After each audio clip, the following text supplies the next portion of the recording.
I think I'm just gonna check up on... We think your ideas suck! Huh?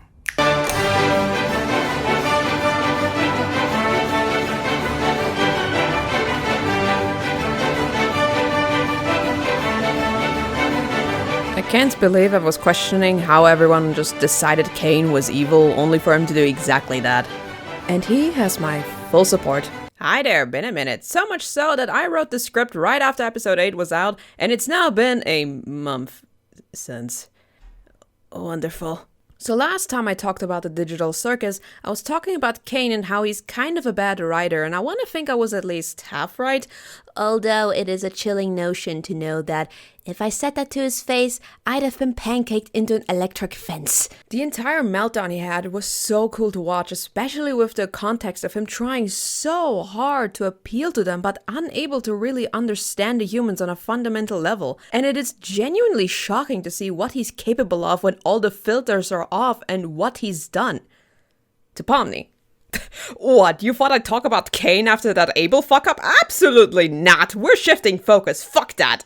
Jokes aside, as much as you could talk about all the characters in depth about this episode, I think it's time to give Pomni the credit she deserves as the show's main protagonist. I do want to start us off by saying that Pomni isn't my favorite. I like her, she's easy to root for, but I'd be lying if I said she was the reason I got into the show. And frankly, there just isn't much to talk about with her compared to everyone else, which is the most evident at their torture scenes. Gangle has depression and regrets over her failed art career so bad it's made her suicidal. Zubul is being full-on hate crimes by Caine with their body dysphoria full-on blast. Ragatha has all the horrifying issues from her mother's abuse, and God knows whatever the hell is going on with Jax. Kinger doesn't have a scene, but the fact he's responsible for Caine and the circus in the first place gives him enough baggage to engage with.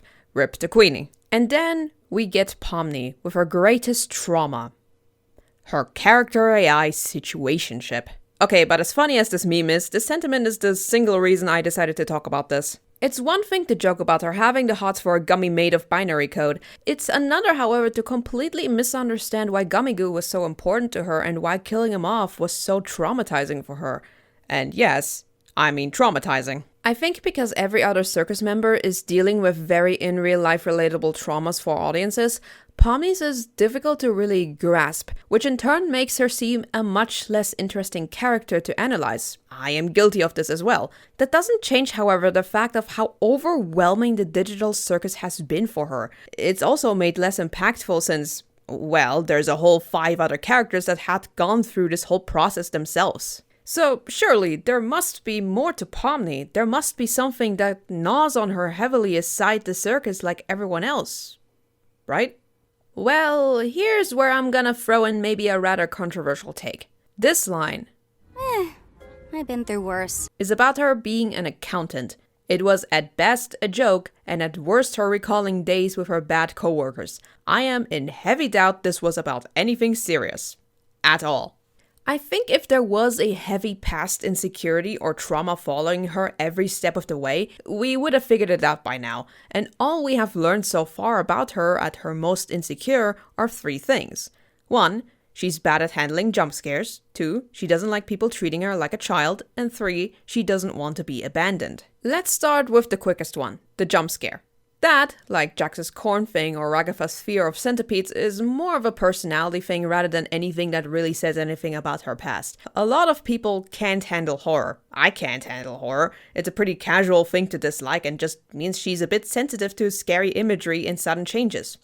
You know, like her first day in the circus. Not even hundreds of digital hallucinations! Wonder, danger, horror, pain, suffering, pain, death, disease!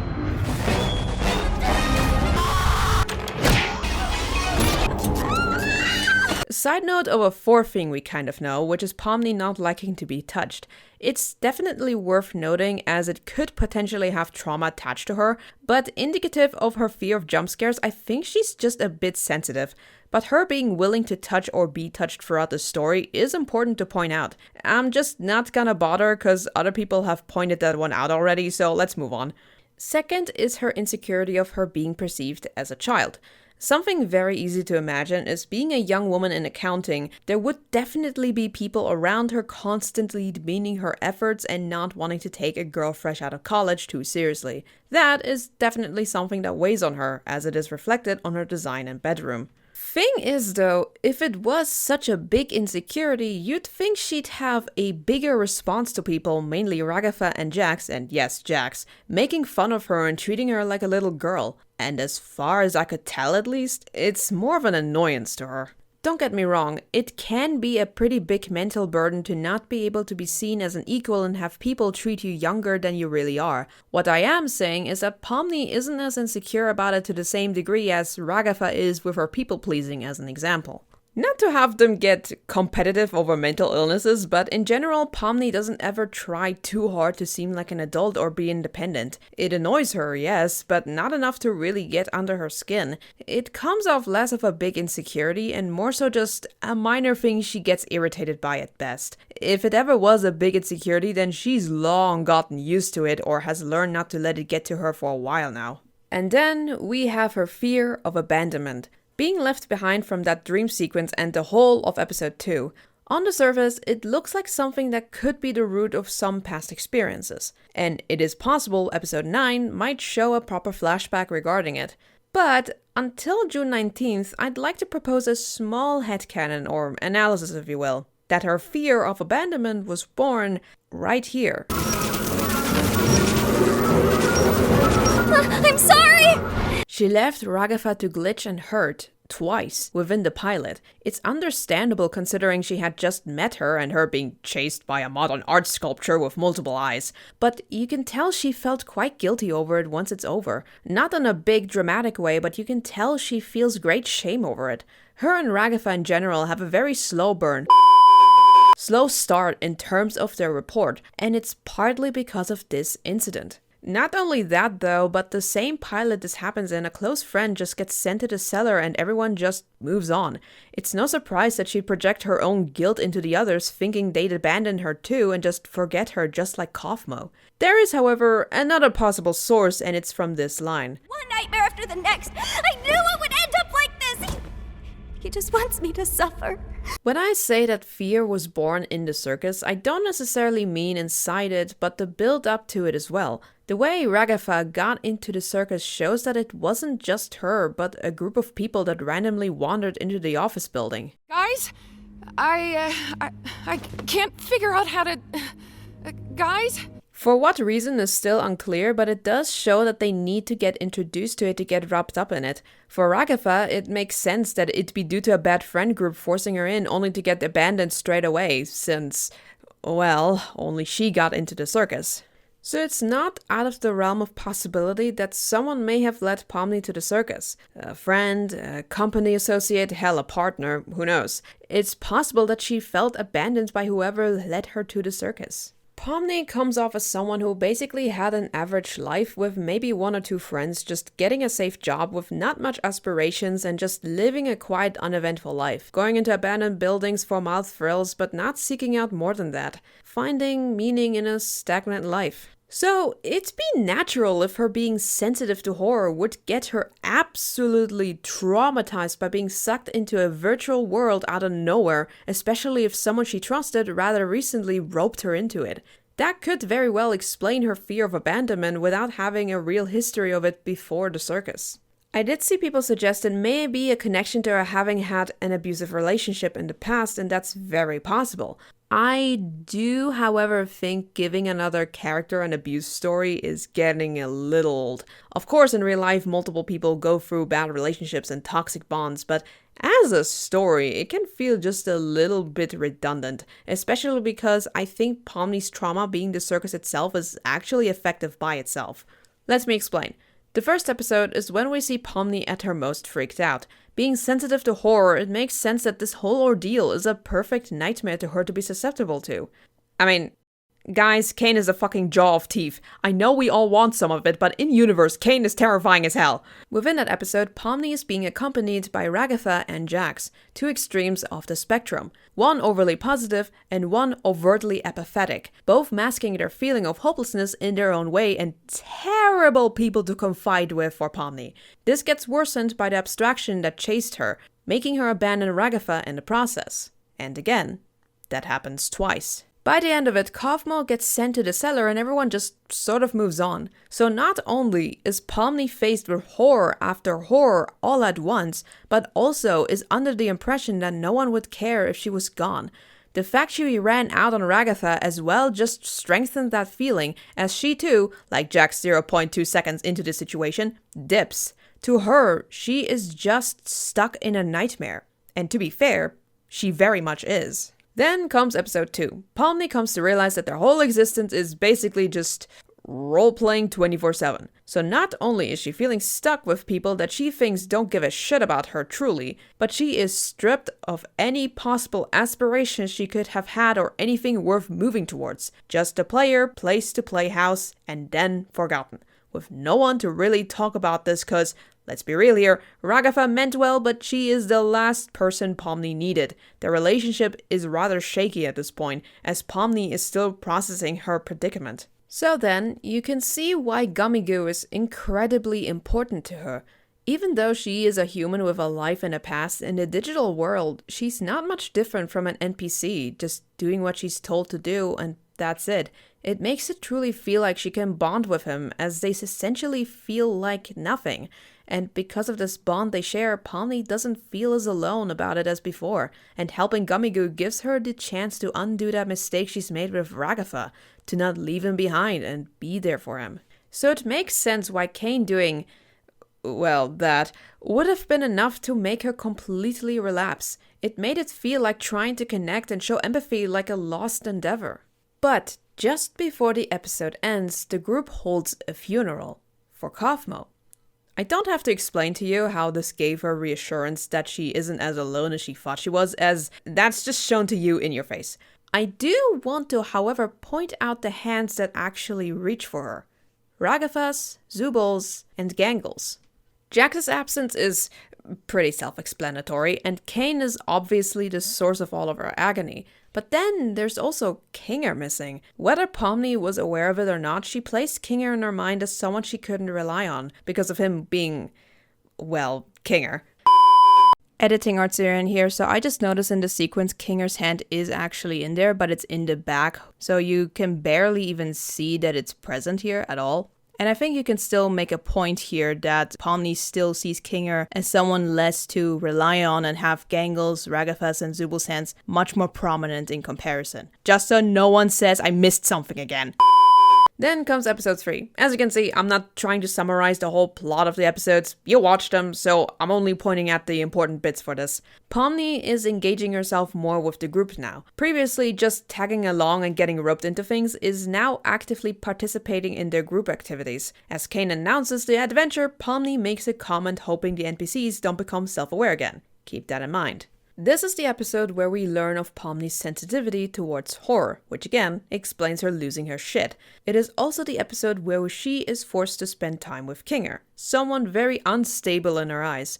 But as the episode moves on, Kinger proves himself to be a lot more self-reliant and a comforting source for her. At her absolute lowest, Kinger shows her empathy and doesn't downplay her strength, believing her wholeheartedly, not in a condescending way, connecting. Just like with Gummy Goo, with her sense of despair within the circus. Right after it, Pomni makes an effort to show appreciation for Ragatha, somewhat mending the initial bad impression they got from one another. In a way, seeing a different side to Kinger has given Pomni the insight that she shouldn't only try to participate with the group, but truly give everyone a chance to connect with. What she first thought were a limited amount of people now extends to the rest of the cast. Episode 4 is much more Gangle-centered, but that's not to say Pomni doesn't still play an important role. This adventure wouldn't have happened if Pomni didn't directly ask for a pause on the more gruesome adventures. And gathering from everyone else, I wouldn't be surprised if Pomni was the first to do so. For once, Pomni tries to connect with someone she cannot quite relate to. Call it a hunch, but as existential of a person Pomni can be, depression doesn't really seem a big issue to her. She almost seems to even thrive at Sputsies. Now, of course, we cannot overlook her meeting Gummigoo again. In a sense, her biggest trauma is being presented here, which is why she gets distracted and weird about it, but in the end comes to the conclusion she's made with Kinger, that she needs to look out for the people in her life and accept the past for being the past. And that comes in the form of Gangle. Pomni is barely able to handle the talk, which isn't helped with her going, We're doing another one of these. Since she lacks the proper way to relate to Gangle that Zubul provides later in episode 6, she's unable to properly connect with her and Gangle goes right back to her masking.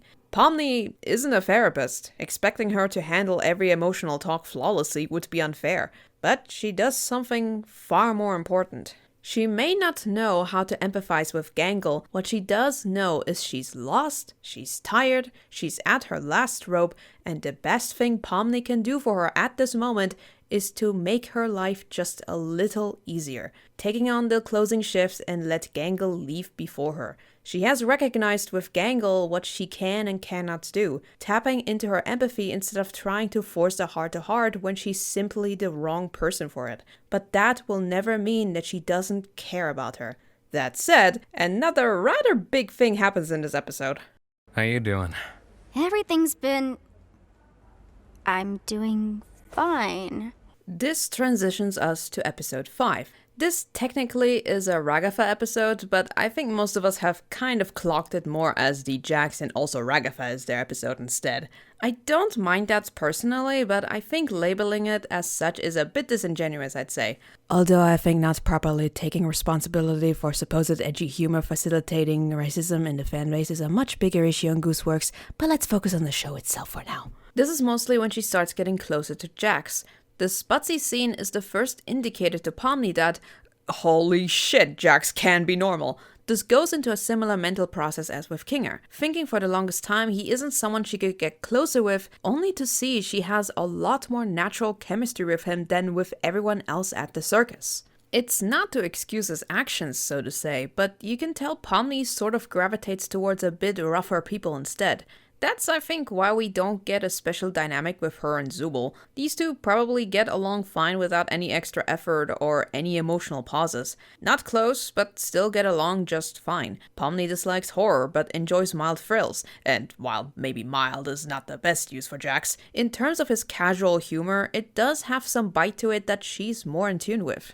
Not necessarily in a romantic way, more so just displaying why these two click so well, and it gives her the chance to get a better idea of him too. You can really tell between her talking to Ragatha and Jax who Pomni generally vibes with more, and Pomni is human. She may very well not be aware how desperate Ragatha is to want to be liked by everyone and not be abandoned. How could she? To Pomni, Ragatha is being positive, so there isn't a need to get to the root of her issues. To Pomni, their rough patch is fixed. She's nice to Ragatha and gives her genuine encouragement, but she doesn't give her as much attention due to her naturally gravitating more towards Jax. Jax, on the other hand, does something interesting. He's getting social with evil Pomni. That gives Pomni an indication of how to connect with him, to sort of go with his antics. Whether or not that was the right way to do it can be debated, but it gave room for Jax to actually build a real connection with Pomni after having lost it with Ribbit and Kaufmo. Now we get to the apex of it. Episode 6. She gets to really understand Jax, why he is the way he is, having zero attachment and viewing the circus as just a cartoon world playing with its rules however he wants. And while a bad coping mechanism, she does learn a pretty significant thing from him that gets relevant in the latest episode. That the moment she stops thinking about logic and just goes for it, she can essentially do whatever the hell she wants, make up bullshit with the bullets as she pleases. It also just gives her the chance to just go apeshit, something that she hasn't been able to do of her own accord for a good hot minute. What I believe Pomni misunderstood with Jax's explanation is that she underestimated how deep this mindset goes, to a point of pure denial over anything meaningful to preserve his sanity. Having had all her talks and connections go so smoothly until now, it's a whiplash to how extreme Jax's gaslighting becomes. It's frustrating, it's hurtful, but most importantly, she doesn't fucking buy it for a second. So when he says he would forget about her, the very thing she was the most afraid of getting into the circus, yeah, you can't blame her for throwing hands. Why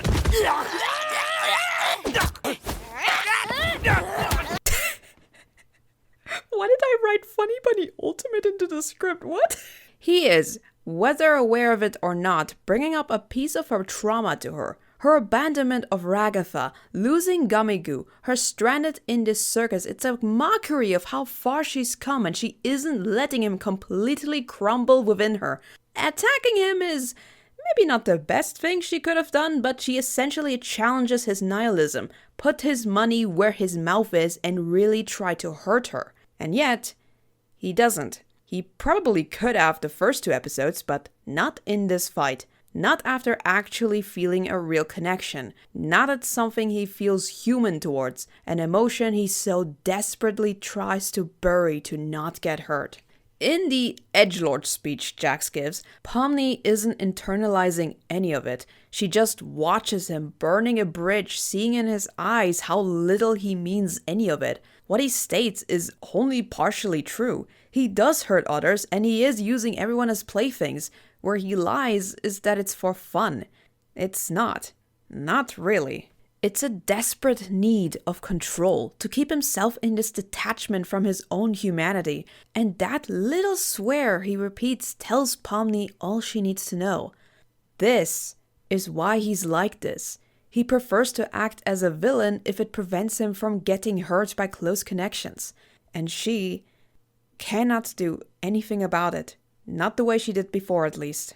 Despite the massive fallout they have, Pomni still continuously checks on Jax. Not obsessively, but she does notice his absence and is about to look for him, only to sit back down once she sees he's fine, relatively speaking. Showing that she's still willing to lend out her hand, but not forcing him to take it. Not giving up on him, but giving him the space to reach out and be ready to be there when he finally does. Later on, she and Ragatha get to be closer again. If they talked it out afterwards is not said, but just that little facial communication shows them starting to get a better idea of each other, somewhat rounding back to becoming better friends. As a quick note, these two really did need to be separated for a bit before they could really be friends with each other. Pomni had to adjust to the circus and find people who get her and not just smile it all away, and Ragatha needed to be told that relationships cannot be forced and that they need to come from an honest place, not with pushing her positivity or hating herself for being unable to connect with someone. King and Ragatha's conversation is on its own, such a beautiful scene, but we gotta truck on. As we proceed to episode 7, let's quickly list every developmental point Pomni's been through at this point. 1. She's freaking out and generally an absolute mess from the circus and the abstractions, giving her the impression she'd be abandoned and forgotten. Her existence is essentially meaningless. 2. She connects with a person who feels just like her and finds comfort in it only to lose it immediately, but is countered by the funeral showing her she can rely on at least a few people. 3. Pomni is exposed to her worst triggers, teamed up with the most mentally unstable person, and yet gains a new perspective, inspiring her to seek connections with the others. 4. Pomni recognizes she's not equipped to be everyone's crutch, but can recognize what she can and cannot do, utilizing her empathy in not a singular way, letting Zubul be that for Gangle instead. 5. Pomni chooses to engage with the person she previously believed to be impossible to be friends with and opens herself up to a new friendship. 6. Pomni gets her worst fears triggered but doesn't let it make her relapse to her hopelessness, getting an understanding of it, unable to fully grasp it, but ready to be there regardless, holding on to this empathy towards him no matter what. We see the culmination of all that's happened with Pomni manifest in her connections with the others. She takes initiative with Abel, she teams up with Ragatha and gets closer with their connection with Kinger. They all rely on each other for this plan, and most importantly, Pomni doesn't ignore Jax for any of this. She's not forcing him to join, just genuinely asking if he doesn't want to join in to escape the circus, letting him make that choice. She reassures him before the jump, and before entering the button room, she checks up on him and reaches her hand out. When he refuses, she doesn't insist and keeps moving forward. Despite the rough scene the day before, presumably, she doesn't give up on him no matter what. The same goes for Kinger. No matter how much Abel tries to paint Kinger as someone not trustworthy, Pomni refuses to let go of the connection she was able to have with him, that trust she's gained from him at her darkest moment. And that continues into episode 8, the most recent. While you could argue the scene of them recovering from the fake escape adventure was a little short, Pomni shows a lot of growth by not despairing over the exit like she did on her arrival and instead focus on what truly matters right now. Each other. That, of course, includes Jax.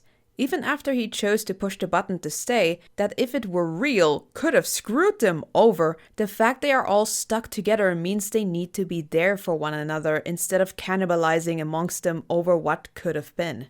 And for the record, no one has forgiven him. I don't think Pomni truly has forgiven him for the stunt either, but that's not the priority. What matters is that they are all they have. And in all the ways Pomni has strengthened her bond with everyone, it means everything. She recalls Ragatha's speech. She still believed in Kinger. She let Jax go but demanded he comes back. And for the sake of everyone, returns to the place that made her go insane. Calmer, collected, somewhat annoyed even, determined.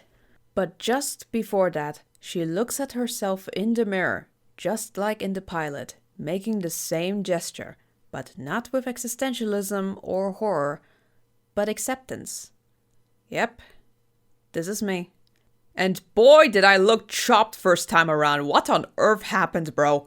Do you see what has happened to Pomni throughout the whole series? Even when she wasn't technically the focus, she kept on making connections and is what essentially helped her work through her trauma of the circus. We watched her across all 8 episodes experience trauma, work through them with others, and extends it towards others she knows needed too. If you binge the whole show in one sitting, you can watch in real time how she experiences trauma and manages to come out of it a stronger person. Not on her own, but through her connections with her friends. The very thing everyone has failed to do before she showed up.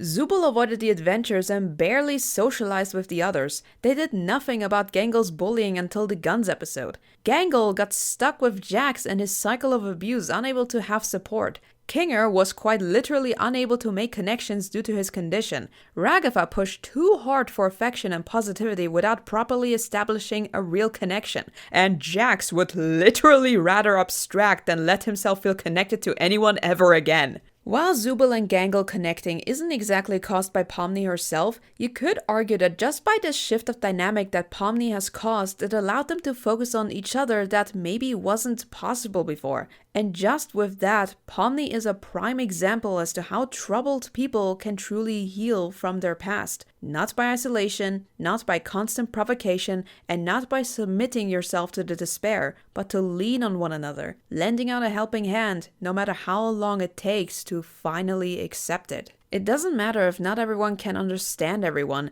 as long as they stick together and have at least someone they can connect with the rest showing empathy in ways they can, and never giving up on anyone. With all of this said, this makes Pomni the perfect foil to Caine, in more ways than one. To talk about Caine again for just a minute, it is a little funny in hindsight to call Caine a bad writer, considering now that the circus was never meant to be a game, let alone exist at all. Everything felt so half-baked because Caine genuinely had to make things from scratch. There was never a true objective of an interactive game with a well-written story. It was all made up by him all along.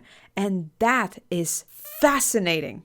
Think about it. The sensors, the child-friendly adventures minus the Zooble-specific one, the colorful circus, the adventure gimmick, all that were Kane's own choices. He quite literally has created a world to infantilize not just the environment and himself, but the players as well. An opera mask in a ribbon, a jumbled mess of shapes like a toy, a chess piece with giant cute eyes, a rag doll, a purple Toontown-esque bunny, and a small, little childlike jester. This is most definitely a result of him projecting onto his environment. He himself will never feel like he could truly grow up as an AI cut off from everything else in the real macroverse. So he creates childlike concepts that he can manage and not feel as stupid about.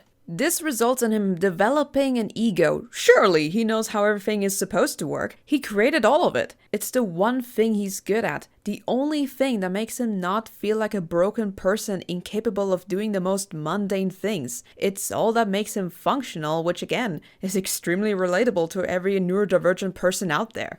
It's one thing to feel like you're only good at one thing. It's a whole other world when the thing you're good at is the only thing that makes you feel like you're not a complete failure of a human being at your core. Like not being able to wash the dishes for multiple days or unable to socialize, organizing yourself that actually works and not just have a pile of lists you cannot get yourself to do, not needing to actively remind yourself to brush your teeth or stare at a wall for 3 hours instead of working due to executive dysfunction, or not able to make eye contact or feel like an alien in a gathering, immediately being able to tell you're not standing the way you're supposed to, being put on the spot because you were too quiet and overstimulated, and now there's even more overstimulation and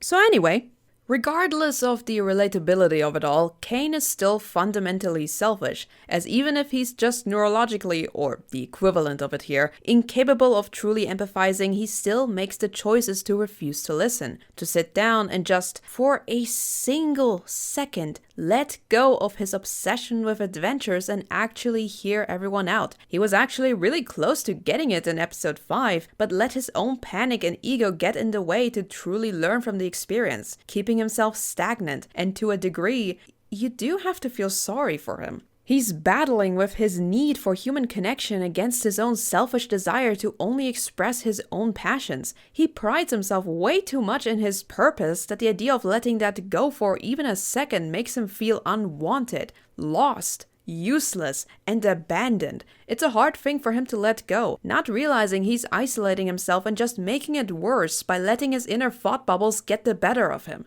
That is, however, not to say his colossal crash out can be forgotten, let alone forgiven. Remember, they can feel pain. It may be dependent on the player's own perception of it, but dude just pulled out the electric chair without hesitation. Remember when I said Caine probably didn't pull up Jax's memories to make him push the button? I phrased it saying Caine is too selfish to even consider that a method to keep them in the circus and mainly would rather have them want to stay because of him specifically. And I still stand by that. That by no means ever meant me saying he couldn't be capable of it, and by God, he really is. I don't think the nightmare scenes show Caine being able to listen, and more so that he can factually understand concepts and is just unable to use them in the context of adventures. But you do not need to be a psychologist to understand why some memories are rather left at the back of your mind. And for Pomni, that just happens to be the shocking death of Gummigoo, turning him from something she could relate to into reducing him to a mindless obstacle, with, mind you, a jump scare mixed into it. I didn't see people bringing that up. I thought that was a nice little detail. And it's literally tearing her apart thinking about it, meaning that on some level she's still not completely over it. But that's what makes her Caine's true opposite. Despite being dressed like a little kid in a clown's outfit, she took charge of getting Kinger in the right of mind. She works through her issues with other people. She listened and gave them space even when she didn't quite understand them. And she stands her ground proudly no matter how small she feels, with no need to make herself bigger. Yelling at God to his face that his ideas suck ass. He couldn't infantilize her. She is an adult, mature woman, sometimes able to lose herself but coming out of her misery as a fulfilled person. She grew with and out of despair with people.